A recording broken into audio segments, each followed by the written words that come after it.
Japanese already have a solution for elderly people, but those solutions are quite expensive. My main focus when I started doing IoT is doing IoT for everyone. So IoT stands for? Internet of Things, smart devices. I was the first African to invest in Osaka. That's super cool. That's a lot of responsibility. Yeah.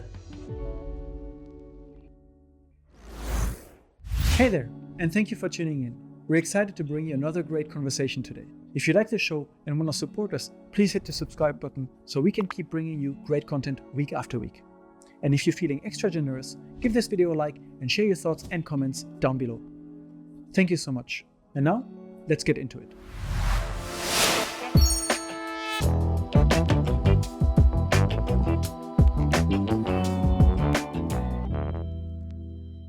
Welcome to Unpacking Japan. I'm Toby, and today we're sitting in the studio with Serge. Thank you so much for coming. Thank you for having me. You're a serial entrepreneur. You started multiple companies back in Ivory Coast and also here in Japan. You're the founder of Dove Innovations, amongst others, but also of the NGO or NPO Japan Connect, where you're trying to connect African businesses with Japanese businesses. A lot of super interesting things to dive into today.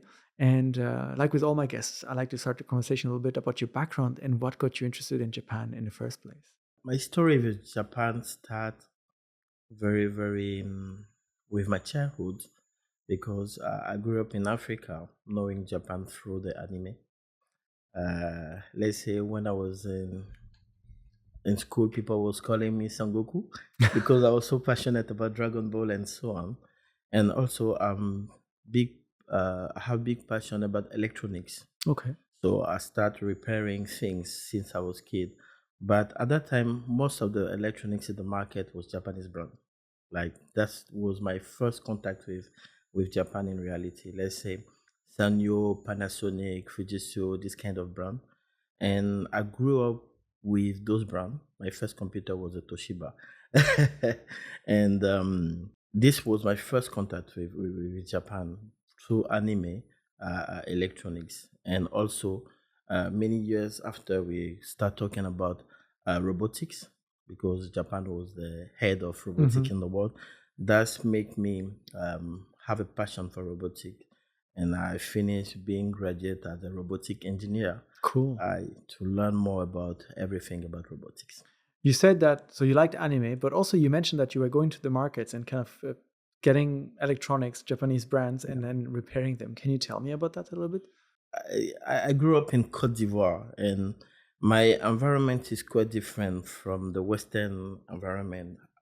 Even as a kid, I have to go to try to make some money.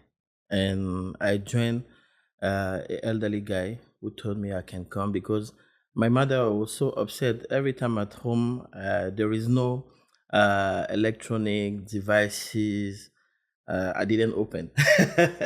So to be sure that I will not mess up everything at home, she bring me to a guy who was repairing television at that time. So with this guy, I tried to learn a little bit about electronics, and I think I was maybe 8 years old, and start making some money with this. And after that, being in this field every day, people start bringing me the thing they want to repair in the neighborhood and trying to make money from that. So TV, small computers. Small computers. Specifically black and white TVs. We were just talking about that before. Quite a story about black TV. I think most of the African people know black TV. We only had affordable color TV. When Sharp have a new model of TV, I think 70 inch, they bring in Africa. And this one will bring a lot of people having color TV. But at that time, before that, we all have one black TV, black and white TV. And sometime in the neighborhood, there is only one person with this TV, and all the kids in the neighborhood come to see this TV on the Saturday morning. We have wrestling on the Saturday morning, and also some movies, maybe the night on the Saturday. So this house become the house of all the people in the neighborhood. with the black and white TV. So when I came to Japan, I was so surprised that many people didn't know about black and white TV. They didn't see it at all, and it was quite difficult for me to understand because I think that all those TV coming from here, but I don't know. Yeah. Playing around with electronics was what got you into kind of robotics, Yeah. and you ended up studying robotics at university and graduating with a degree of engineering. When come the time when you kind of thought, okay, well, I want to go to Japan? The interest was there, anime, electronics, and robotics, but moving there is another big step. I love planification. So I plan a lot of things in advance, like where I will be in 10 years. I have a kind of idea of this one. So I was knowing, and all my environment, even my friend at school, know that I will be in Japan one day. And I end up in entrepreneurship. After my graduation, I worked for several companies, big companies in Cote d'Ivoire, and some of them start sending me to study or to having, let's say, some program in Europe. The first company sent me to Malaysia, and I have my first contact with Asia about palm oil, and it was not so good. I didn't have so good impression Hmm. about Asia in general. But after that, I came back in France, and I still continue to work and see that okay, the thing we are doing in the company is because we learn it at school. Because what we did in Africa, especially in French speaking country, is they're teaching you on some specific materials you will use on the company. So you Mm. continue to use the same brand on the company. You are not so open-minded about other brand. I don't want So to mention the brands here. it's not about the technology; it's No, about no. using a tool from a specific maker. Yeah. Okay.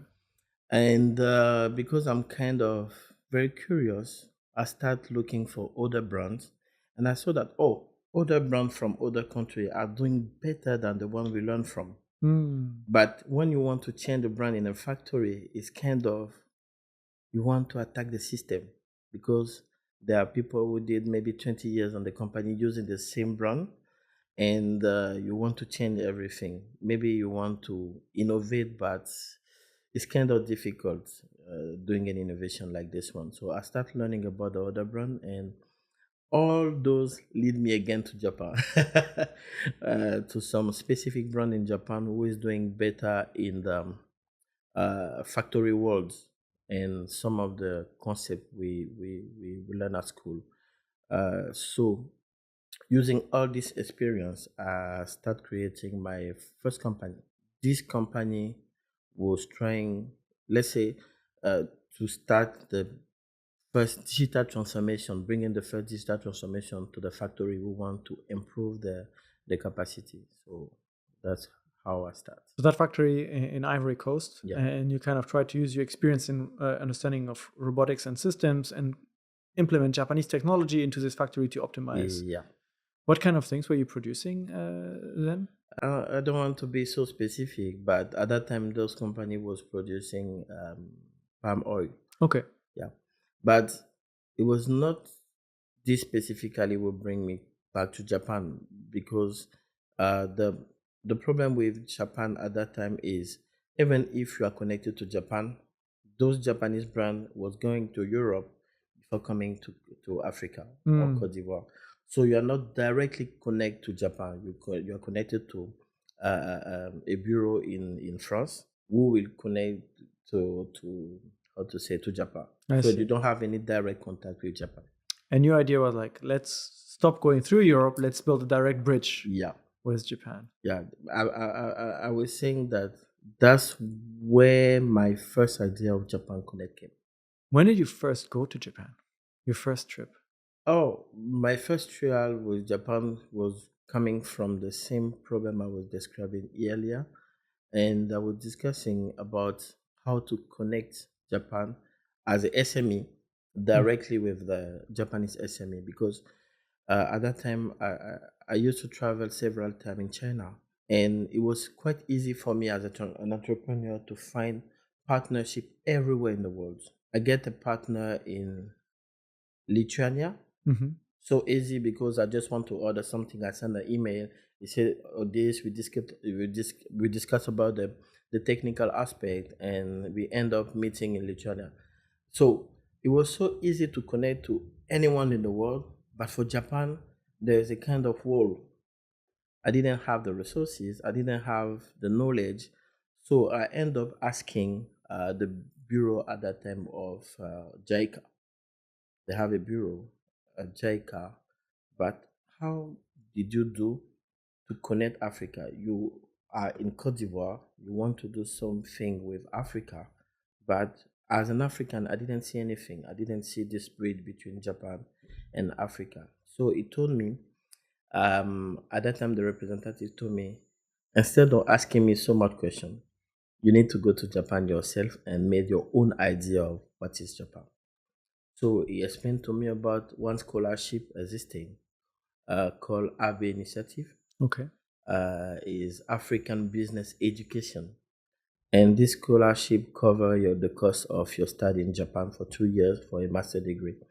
So I applied for this scholarship and I end up studying in Japan. Oh, so you came to see for yourself. Yeah, Where did you end up going? yeah. Which university? And my first time I come in, I come in COVID situation in Kobe. So COVID was quite difficult here in Japan because the quarantine, Hmm. everything. In Africa, we were a little bit free to move, and coming to Japan with so much restriction during the COVID was quite difficult for me. But I end up in Kobe and I studying in Kobe Institute for Computing. So your first impression of Japan was a bit kind of tricky then, arriving Yeah. during the pandemic and not necessarily first spending like what was it, 10 days in hotel 15 quarantine, days. 15 days. Yeah. This was quite difficult for me because I just came.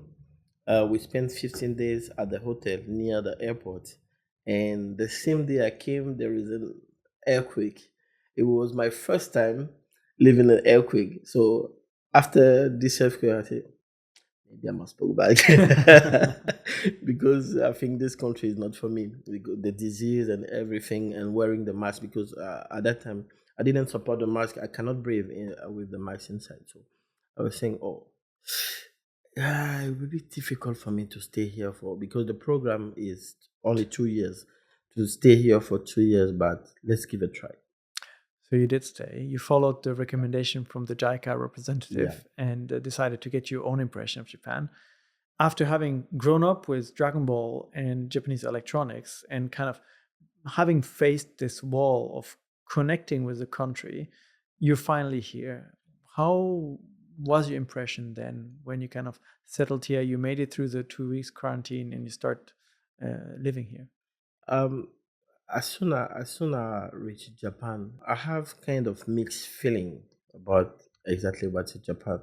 But fortunately, I have a kind of big mentor Hmm. because my professor at school was already speaking French, so it was quite easy for me to interact with him. And I was quite surprised. I was thinking Japan was a country where everybody was reading anime. I come with my otaku clothes with Son Goku everywhere, One Piece, and I look like an alien being alone wearing those things. And after maybe 1 month, I stopped all the otaku thing to be more focused about the daily life of Japanese people and try to understand the culture because I think when you come to a place like Japan, the first thing you have to do is to observe people, observe the behavior, and try to adapt yourself. Maybe uh, integrate yourself will be a little bit difficult, but try to adapt yourself. So I have a great mentorship, and because I come from a scholarship, I have a lot of African students with me. So Oh, I cool. didn't lose the contact with Africans. So we kind of create a group to see if we can, how to say, help each other. Ja- Japanese society is kind of being alone. Mm. Africa is more different. We are always in community. The kids from the neighborhood coming on Saturday morning Yeah, to for, watch for the to watch wrestling. the TV. So it was quite difficult for me to be in the Japanese environment for the first time, and I end up decided, okay, I was living in a dormitory, And I end up saying that okay, I want to live alone. I don't want to be in the community thing Hmm. because I was quite free where I came from. So maybe being in the real Japan may be better for me. Depending on which country you come from in the world, and when you interact with Japanese society and Japanese culture, there might be different things that surprise you or that you have to adapt to. Mhm. I don't know too much about culture in Ivory Coast, but for you, what were some of these things besides like community living that were kind of really surprising here that you, oh, this is like, I need to adapt. This is maybe one of the reasons why it's difficult to build these business relationships that you kind of started observing and started learning. The first shocking thing about Japan is the silence. Silence of people doesn't mean that they didn't see you or they didn't interact with you. Is because in Africa we are more energetic, Hmm. talking louder and so on. And delving in the business environment of Japan, it was quite difficult for me at the first time to understand a lot of things because I didn't have this cultural approach. But I take my time, like I said, that observing. The first thing I did was quite weird, is to go to some Japanese meeting where everyone was speaking Japanese. I don't speak Japanese at all, just sitting and just see how people behave and say, oh, is where I learned first the Meshi Mm. and how to give the card. I was just sitting down looking how people doing and see that oh, this is kind of cultural thing which is very important for Japanese. You need to bring your visit card everywhere. But until today, I still forgot my business card. Because in Ivory Coast, it's more like a handshake. You need to Yeah, introduce yourself. yeah, and we go directly to the point. But Mm. you need to you need to pass many steps in Japan before doing the real business. How did you get that opportunity to kind of sit in a business meeting and just observe? Because you were a student at the beginning, right? Yeah, I was student, but I was not an ordinary student. I didn't come in Japan really as a student. I came in Japan as an entrepreneur. So I start with the approval of my sensei. Hmm. I start traveling a lot around Japan. Even if I have class, I was always connecting to the business event across Japan. So during my scholarship, I didn't really go to school. I spent most of my time traveling to understand Japan from Hokkaido to Okinawa. First, to understand a little bit what are the cultural differences between the north and the south. I didn't like so much Tokyo because I didn't understand it, but I was deeply connected to because if I want to go back, my very first connection with Osaka come from a book. I was graduating from a vocational school. I have a bachelor degree in Hmm. electrotechnique. And in this library we have at the school, we have a special place for English book. And I found a book about Akio Morita. Hmm. This book, Akio Morita, who is the founder of Sony, not founder, director of Sony. And this book was saying, name of the book was Made in Japan. So, with my little knowledge of English, I started reading this book, and it was not only a book; it's a philosophy book. And I tried to say, "Oh, maybe I should read more of the CEO of Japan because they are not only CEO; they are someone who brings philosophy into business." And I end up start reading Konosuke Matsushita, and it kind of opened my eyes. All the thing you write because it was deeply connected to not doing business for business, but doing business for the good of people. And this story led me today to live in Osaka and also just live near the Museum of Konosuke Matsushita. I live in Kadoma City, which is just one station from the Konosuke Matsushita Museum at Panasonic. So before even coming to Japan, I really know what I wanted to do here. You said you traveled from north to south, east and west to get a good idea of, okay, what's going on here, to observe. What are some of the key learnings for you at that period of time? Things that you were like, I need to really make note of this. At the first sight, when you see Japan, it seemed like the elderly people are not really part of the society. Like they live alone. They are doing the hard job because in Africa, you cannot let an elderly person even just carry his bag. You know, if an elderly people is carrying his bag, that means all the young people around are rudes. They Mm. need to help him. But when I came to Japan, I said, what kind of people are this one who doesn't help this elderly carry his bag? It was quite difficult for me to understand. But observing after, I said, oh. Maybe they made a society who can take care of the people and also respect the dignity. If you take this from them, it'll be difficult for them to stay member of the society. Ah, interesting. So I end up hearing this motto you will use today as Japan Connect, no one left behind. Because even my first day at the Japan Post, I was so surprised. You say Japanese people are surprised that I used to watch black and white TV, but I was so surprised that in the bank you use banknotes. This is for my grandma at that time when they have kind of postal bank. When they go back, they're doing everything by hand. I was so surprised when I opened my bank account and they give me a banknote and the cards because for young generation we are more accustomed to everything card, you know, credit card, cash card, and so on. And seeing the book, I say, oh, and I end up remember, oh, in Africa back in the day, the old people have this book when they give the money and someone just put the amount of the money here.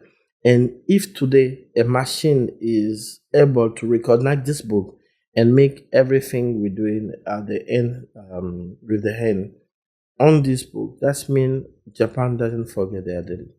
They are doing the technological improvement by always including the elderly people.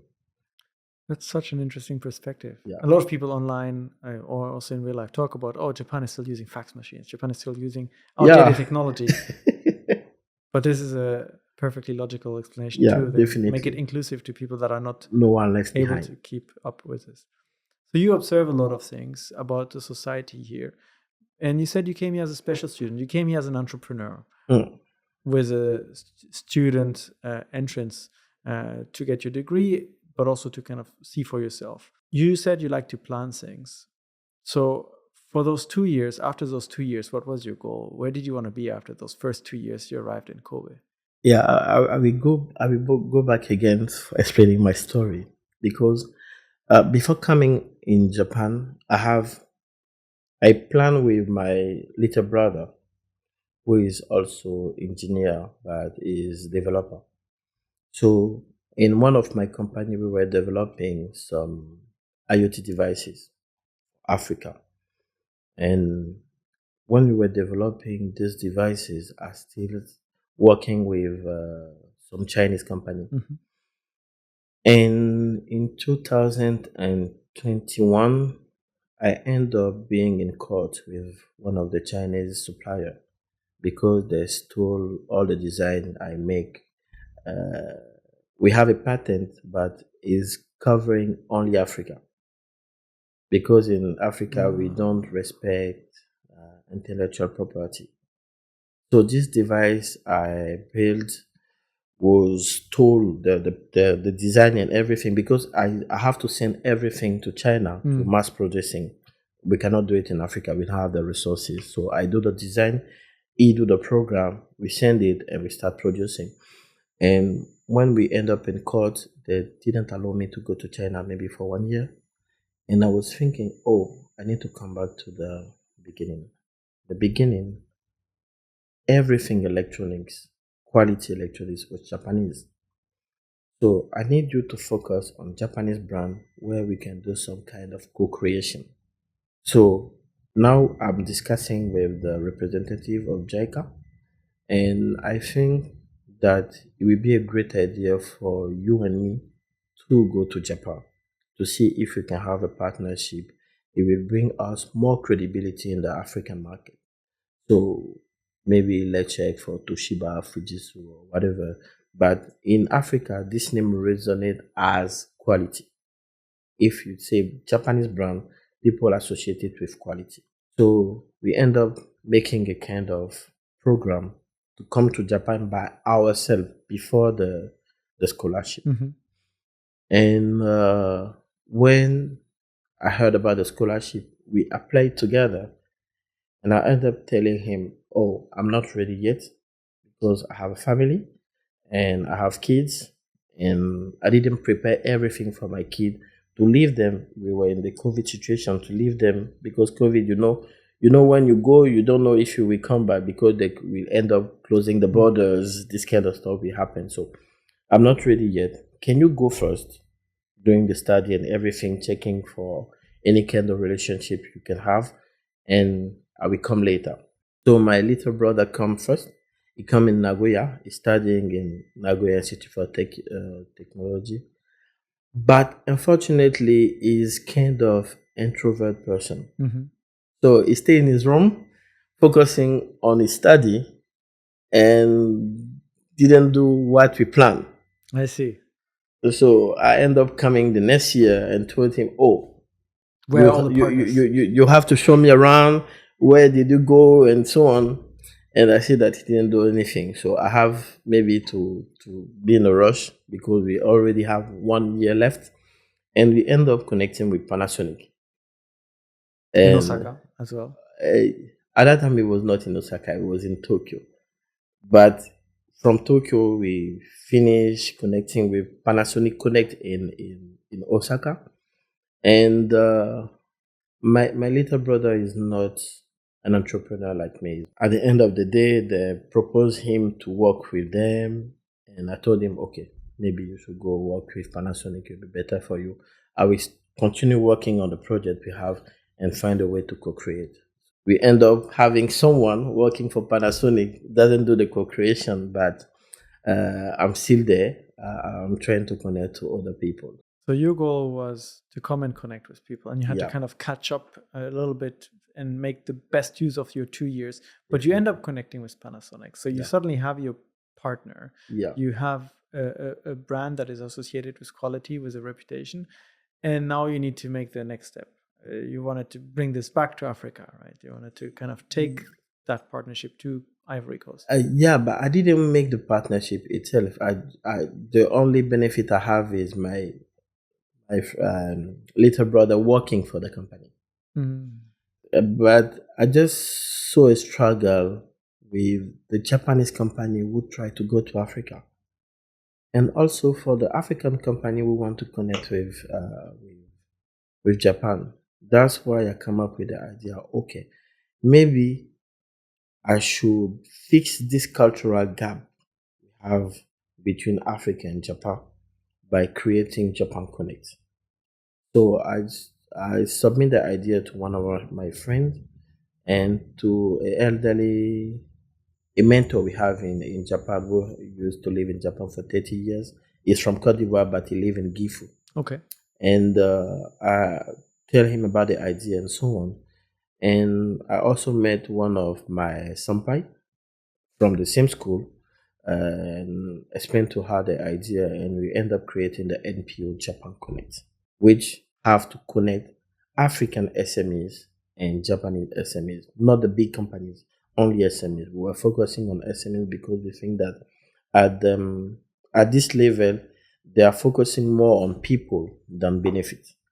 So we end up creating Japan Connect to fix this issue. Japan Connect, an NPO, non-profit organization. Are there specific steps required for you to establish this here in Japan? I mean, if you want to build a company, you need to incorporate it either as a Kojin Jigyo or Kabushiki Gaisha. How does it work for NPOs? What were the requirements for you to kind of establish this? NPO is a company, but you cannot make a profit for yourself. So you can end up making money through the NPO. It can be a company doing consultancy business or whatever, but you cannot make money for yourself at the end of the year paying something to you. So you can pay yourself a monthly salary, You but you can, cannot give you like a you big can, bonus. yeah, you can decide for a monthly salary, but in our case, nobody have a salary. We're working at a voluntary basis, and I think there is more than 10 people, and we have a lot of volunteer people helping us to. So you've got a big goal, Very connecting big. the SMEs in Ivory Coast and in Japan. First thing I imagine is, okay, you need to find all the people that want to be connected, right? Yeah. You need to start organizing this, and you're starting from scratch. You see there's a gap in communication, a gap in opportunities. How did you approach this? How did you get Japan Connect to where it is today? The first real issue we had at that time was inside Japan Connect, connecting the Japanese member to the Cote d'Ivoire member, because the first big challenge we have in business is unfamiliarity. We have our own way to do things in Africa, which is totally different from the way to do it in Japan. In Africa, because every time I'm saying to my colleague, to my partner, that we have to move faster because we just being independent 60 years ago. And you as Japan, maybe 1,000 year, you have everything, but we need to be at the same level. So we need to move fast. But Japanese people, for me, are too much detail oriented. For me, I'm focusing about we will learn from the failure. But for Japanese, they are focusing so much about all the detail because they want the thing to be perfect. From day one. Yeah. So that's the main issue we had with inside the team, to decide what we have to achieve, how to have this balance to convince the other people outside the team to join us in this bridge we wanted to build. So one side of the team was thinking, let's just contact all those people. Let's just see what they want. Let's just organize meetings. Let's make something happen and see what happens from that. And the other side was like, okay, well, we need to prepare this and this and this and this first. Then we need to make this kind of very clear and detailed proposal. We need to make a select list of companies and so on and so forth and so on and so forth. It was it was a very big challenge. I'm laughing because I think at the beginning nobody believed what I wanted to achieve.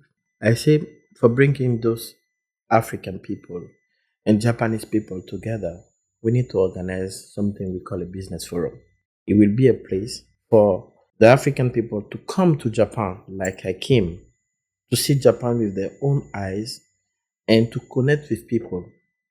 In this case, you will build trust, physical trust with the Japanese people, and for Japanese people, they will remove in the mind this misconception of African people waiting for aid every time, because they are also businessmen in Japan who can come pay for the flight ticket and having this win-win relationship. And we decided doing the event on the August. But as a student, I have to finish my thesis, and 3 weeks later, being graduate. I didn't even finish my thesis. I was writing my thesis. We organized this event maybe in 3 weeks. This was nearly impossible. So what I did is to call my friend in Africa who are interested about Japan and tell them, if you cannot afford to buy the flight ticket, I will buy the flight ticket for you. But I need at least 10 people to come. We need to convince these Japanese people that we are very serious about doing business with Japan. And on the Japanese side, we start telling them, oh, we will organize this event in 3 weeks. Can you come? First, in Japan, they say, for this kind of event, you need at least 6 months to start calling people, sending letter. But we end up going in people office telling them, oh, we have something next week. Can you come? They say we will try, with the tatemae and so on. Yeah, they say we will come, but we are not sure. And I also have to finish my degree, so my thesis. So I was in the middle of all this, and try to force Japanese people to come booking flight ticket and all the accommodation for the Ivorian people to come. And I was so hyped by this idea that I end up taking a 600 conference room in, Like 600 people. yeah, we rent a 600 conference room in Gifu. Gifu, why Gifu? Because like I said, Gifu is, let's say, the capital of the Ivorian people in Japan. Oh, is it? With, yeah, with our elder, I will say his name, Dr. Kaku, who lived there. It's more easy for him to mobilize people in Gifu when we want to do an event in Gifu. That's why I say, okay, Gifu will be the start for what we want to do. So I use his network because actually he's also the president of the advisory board of Japan Connect, and his network in the Aichi region to see if we can bring the most of the Japanese people on this region. And I end up saying to the Ivorian people, even if there is nothing to do, you need to come. I'll book the flight ticket, I'll take the accommodation, just travel and come. You said that one of the reasons you wanted to do this is you wanted to break the misconceptions about people in Africa kind of just waiting to receive things. Yeah. What are these misconceptions that you've seen about the people of Ivory Coast or the people of Africa that you want people to kind of forget? This is not what it is at all. Africa is changing, and we don't rely on help anymore. We rely on our own strength, and African people can be seen actually as investor because I don't want to come to the money part, but I think there is a lot of money to make as an entrepreneur in Africa, staying in Africa. But there is one problem about the trust African people have in other African. Mm. That's the main issue. I just remember when I start selling my IoT devices, when I go to see the architects and saying, okay, I'm doing home automation. This is my own device and so on. They say, oh, that's great. Can you find the kind of similar devices like by French or, and it was quite difficult for me to leave that. But when I start selling my device on Amazon, and they saw, oh, this one is in Amazon. Oh, can you sell it to me? And I end up selling the same device to them like 2 or 3 times the price because for them, having this device selling in Europe or United States is a kind of validation. But I was trying to do this for African people by African for African, but they didn't understand the concept. So it's more easy to sell something coming from abroad to African people than bringing the product directly to them. So these are the conception African people have from themselves. And the other people, especially Japanese, they didn't know so much about Africa. For Africa, they have the image of the safari, we're talking about the crocodile, the elephant, and so on. And they didn't know that Africa is booming.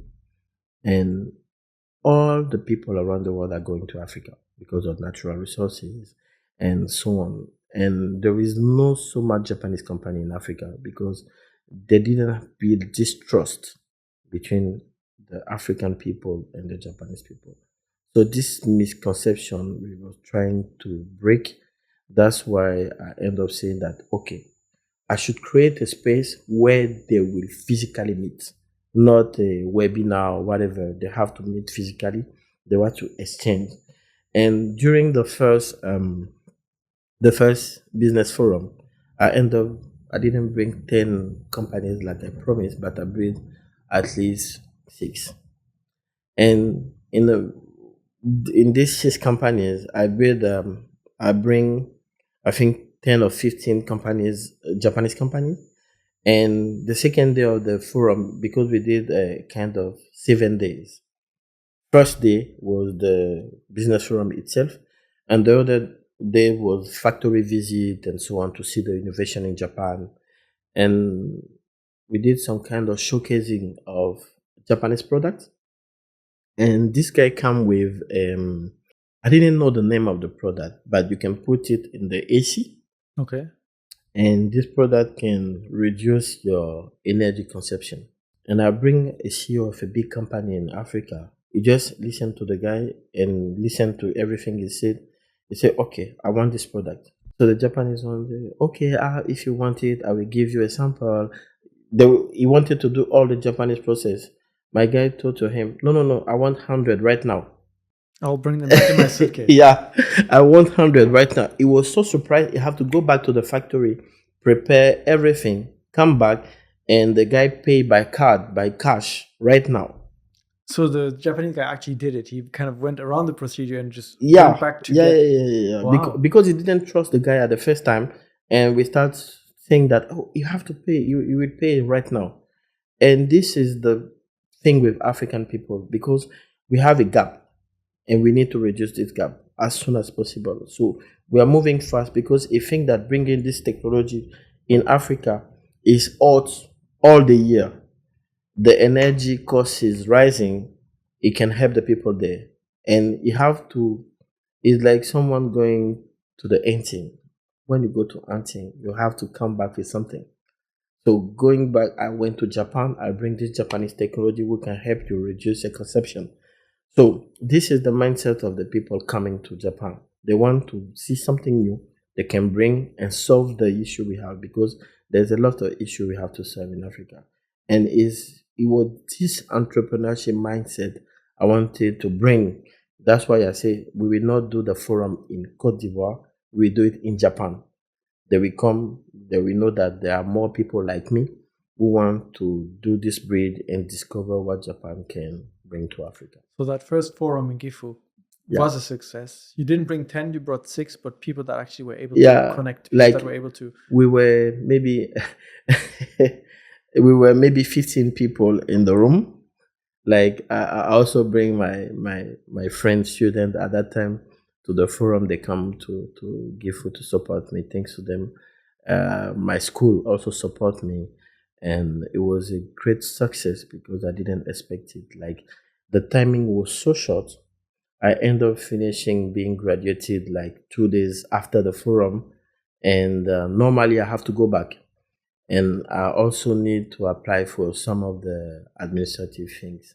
And I didn't expect that this forum will bring us to another thing, because I didn't imagine that um, Japan Connect will be so great idea, because after that, people who come to Africa start talking about Japan Connect back in the country. They, oh, we went there, we see that, and we start making the follow up of the mission, and we start one of our big success story. We bring a university, one of the biggest university in Cote d'Ivoire, and we started having some program in master degree, actually in like AI, game creation.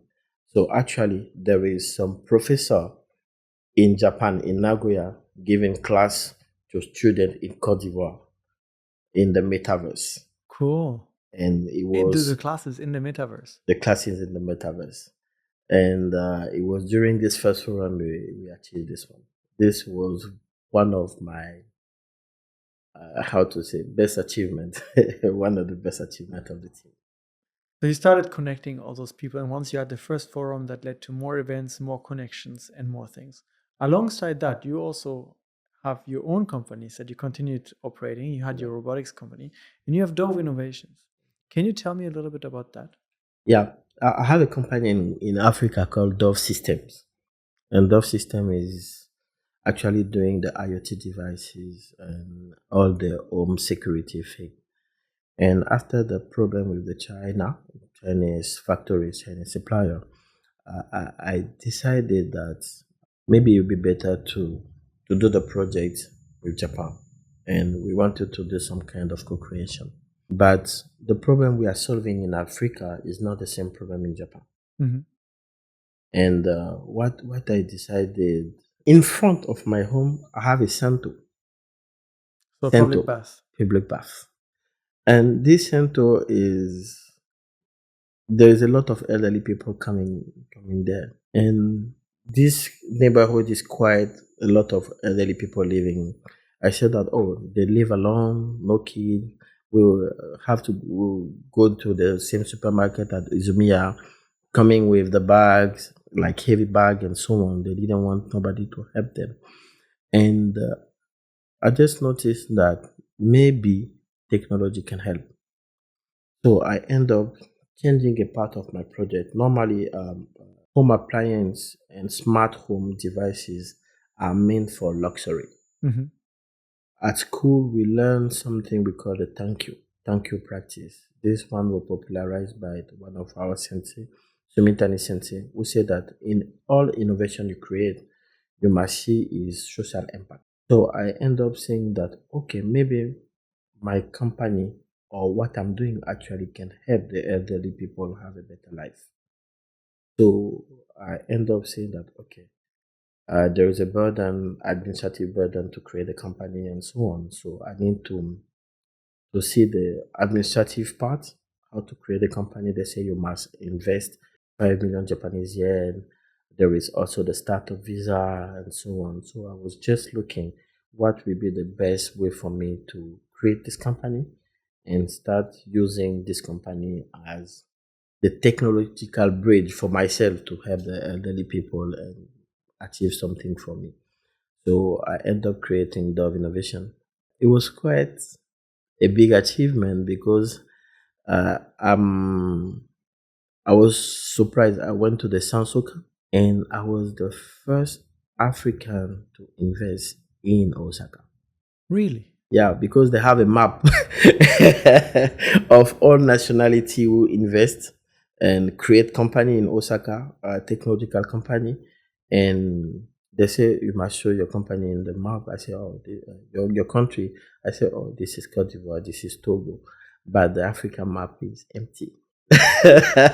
So you're the first African to start a technological tech company here in Osaka. That's super cool. That's a lot of responsibility. Yeah. You mentioned that one of the first things that surprised you when you were kind of as a student traveling around Japan was how differently the elderly are living here than in Ivory Coast. Yeah. Now, in your neighborhood, you saw them going to the supermarket, walking back and forth with the heavy bags, and you thought, well, maybe there's an opportunity there. Yeah. They want to keep their independence. Maybe we can help with that. Mm-hmm. So you kind of developed the company you already had back home Yeah. to adapt it to here. What kind of devices exactly are you developing for them, and how was this received when you started kind of offering your services and your products to the Japanese customers? Yeah, Japanese already have the solution for elderly people, but Japan have the sensors, the AI, the robotics, and everything. But those solutions are quite expensive. Mhm. My main focus when I started doing IoT is doing IoT for everyone, So like IoT stands for? Internet of Things, like Okay. smart devices, and I just doing something different. Actually, everybody know about Siri, Google Home, or Alexa as personal assistant for helping your daily life to switch on the lights, Mhm. checking the temperature, set up the temperature of the room, and so on. And those tasks who are so easy for us is kind of difficult for elderly people. I used to want to go to several houses in Japan. In Europe or in Western country, even in Africa, let's say in your room where you sleep, you can switch up the light after the door, Mhm. and you can switch off the light in your bed, right? That means when you finally lie down, you can switch off the lights. But in Japan, I end up saying that you can switch off and switch on in only one place. Let's say if you are a young guy, you go to your bed, you forget to switch off the light, you walk down, and you come back in the dark to your bed. And you bump your toe against the Yeah. bed. Just imagine for elderly people how difficult it is to just wake up and go to the dark to is but here they have door and so on. So maybe it's quite easy for them, but it's quite difficult. So when you advance in age, most of the easy things become more difficult and difficult. So why not use the sensors we have and the technology we already have, like the voice and so on, to help these elderly people having a better life? Let's say you don't have a switch, but you can just say to the light to switch off. So that's how I end up with the idea to use those technology for having a better environment for elderly people. And make it more cost competitive than Yeah, the big names that are out there already. definitely. Because cost of living is increasing and the Yeah, elderly are also known for having maybe tighter budgets. definitely. Interesting. Yeah. You now have a company here in Japan. You've got Japan Connect. You have companies back in Ivory Coast. How do you manage this intercontinental development? How do you keep on top of everything? I think actually I think a little bit my health at risk by being physically there everywhere. I know a little bit how to separate things. In Japan Connect is our tool for diplomacy and for cross-cultural connection. Mhm. But we also using as a tool for networking because today Japan Connect opens some of the door we cannot open as a CEO of a company. Oh, interesting. This is totally different. Like when I was working this big company back in Africa, uh, I think I have a kind of high salary, and someone proposed to me a much lower salary, but with a better job. Being a director is different for being someone in the office, but you have a big salary, but you're still a salaryman, and you have a decision job or management job. So I end up leaving my big salary to go to this company to have yeah More more responsibilities. responsibility, and I say that okay, maybe we should do the same in Japan. Like Japan couldn't help us add the network. Today we are connecting as a NPO. We are connecting to the METI, the Ministry of Trade, Economy, and Industry. Mhm. We are connected to the MOFA, and we are connected to all the embassies and all the big events around joining Africa and Japan, and is can be used also for Dove Innovation. Actually, I didn't bring Dove Innovation inside because I don't want people to think that everything is mixed. But what we are doing at Dove Innovation can not only solve issue here in Japan, but can only solve issue worldwide. And Japan is the best place to start this because the aging population is quite different. But I need to be physically there everywhere to build, first of all, the trust because everything you're doing in Japan is about trust. So for building the trust, I need to be physically there. It's interesting what you said about having an NPO and kind of establishing this in Japan as a tool for diplomacy and relations kind of opened you many, many doors that you would not have been able to open if you had just been a founder of your company, because they were, oh, well, this is your company, but maybe you don't fit into here, or maybe we are not ready to work with you. But as an NPO, you just want to connect, you want to build relationships, and you kind of can access and so on. You said earlier in our conversation, you kind of already know where you want to be in 10 years. Yeah. Where is that? With my kids. Yeah, because I'm a little bit in the rush because I think that now my kid need me for the education. Education will be what you will have when everything was gone. Like not only what you learn at school, but also the way to behave in society. And this is the kind of heritage I want to give to my kid. By the way, I have 5 kids.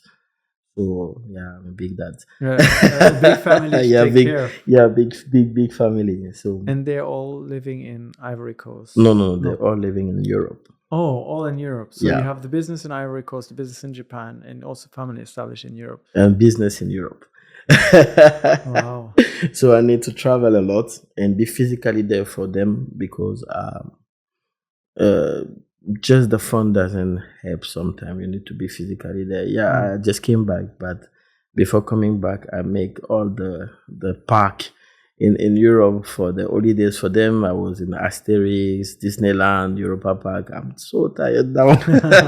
But this is part of the job and part of the responsibility. So I think in 10 years, I'll be able to achieve my dream to make this win-win relationship between Africa and Japan, like this technological transfer that Africa did, because we have a lot of young people in Africa who doesn't have the resources. They have the mindset, they have everything, they have, in French we say la gnaque, but they didn't have access even to the bank. They didn't have access to the resources, so it's quite difficult for them to succeed in the daily life. And I think by bringing this idea of Japan Connect, now we are going to another plan we call Mirai Jinzai, where we want to bring those people coming here in immersion, studying for 6 months, sponsored by African themselves, and go back to try to create a company or try to bring back to the community what they learn here. So those kind of things have a real impact in Africa, but also in Japan, because Japan, with the aging society, have a problem to transmit what they have to the new generation. And I think that African people are ready to hear. Ready to hear, ready to connect. Yeah, ready to connect. If some aspiring entrepreneurs or African entrepreneurs are listening to this conversation and are thinking like, oh, I think I have something, I can do something with Japan, or I think my idea would work there, or I want to establish something. What kind of advice would you want to give them to get started, to build this relationship, to kind of set themselves up in Japan or connect with Japan? My first advice will be bold. Be bold, but do your homework. Japan is a country with a lot of rules and trust and long-term relationship, but you need to understand everything about Japan. You need to understand the concept of mutanai. You need to finish even last little bit the of last life. yeah. You need to understand the mutenashi. You need to understand how to behave in the Japanese society. So I end up starting writing something in LinkedIn in French to help those people reading this and try to learn more about how you behave in Japan. And if you are able to fulfill all those concepts, I think it'll be easy for you to make it up in Japan. So be bold and do your homework. Be bold, but do your homework. The keys to success. Yeah. Serge, thank you so much for coming, sharing your story and your insights. It was super interesting for me to hear kind of from your perspective, everything you've done, your journey, and also all the opportunities that you're creating. And hopefully we'll see many, many new projects and connections happening from what you're doing with Japan Connect and also Dove Innovations and your other companies that you have. Is there anything that we didn't dive into, something that you would have liked to share or talk about today that maybe I didn't ask about? Oh, yeah. It would be about, being in Japan requires help. And if you don't have the right person near you, will be a little bit difficult, even to understand the language or the paperwork. And I think what they teach us when we came to Japan is Japanese people are ready to help you. Just ask.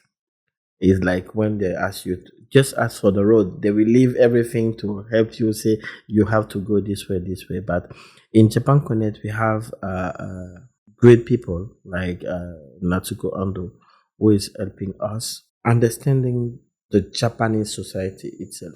You cannot do anything alone in Japan. You need someone to help you understand the concept and maybe take your hand to put you in the right direction. So as soon as you come to Japan, don't forget to ask. Serge, thank you. Thank you. Thank you, everyone, for listening and watching. This was Unpacking Japan, and we'll be back again in the next episode.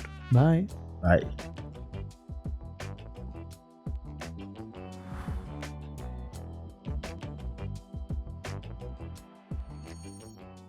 Thank you so much for joining us today. I hope you enjoyed this episode as much as I did. Please hit the subscribe button so you don't miss out on future conversations. And we'd love to hear from you. Share your thoughts in the comment section down below. And if you enjoyed this episode, here are a couple more that we think you'll enjoy. Thanks again for your support, and we'll see you next time.